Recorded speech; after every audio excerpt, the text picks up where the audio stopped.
চট্টগ্রামের পার্বত্য জনপদে আবারও উত্তেজনা। খবরগুলো বলছে অস্ত্রে ও বাহ্যিক অর্থ এসেছে দেশের বাইরে থেকে।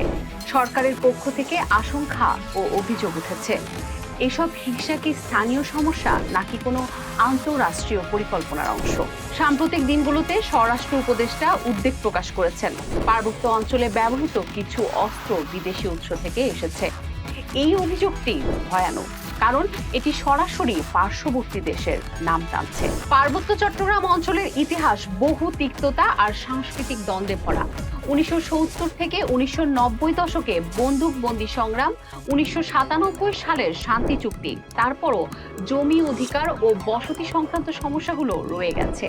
এই পরিবেশ রাজনীতির ময়দানে নতুন খেলা তৈরির সুযোগ করে দিচ্ছে। তাতে পার্শ্ববর্তী দেশ ভারত এক কদর্য ভূমিকায় নেমেছে। সরকারের দায়িত্বপ্রাপ্ত কিছু কর্মকর্তা বলেছেন, সম্প্রতি খাগড়াছড়ি সহিংসতায় যে অস্ত্র ব্যবহার হয়েছে তার উৎস দেশের বাইরে। সেই অভিযোগে সরাসরি ভারতের নাম এসেছে। বাংলাদেশের স্বরাষ্ট্র উপদেষ্টা এবং সেই মন্ত্রণালয়ের ঊর্ধ্বতনরা এই ঘটনাগুলো বহিরাগত হস্তক্ষেপ বলে উল্লেখ করেছেন।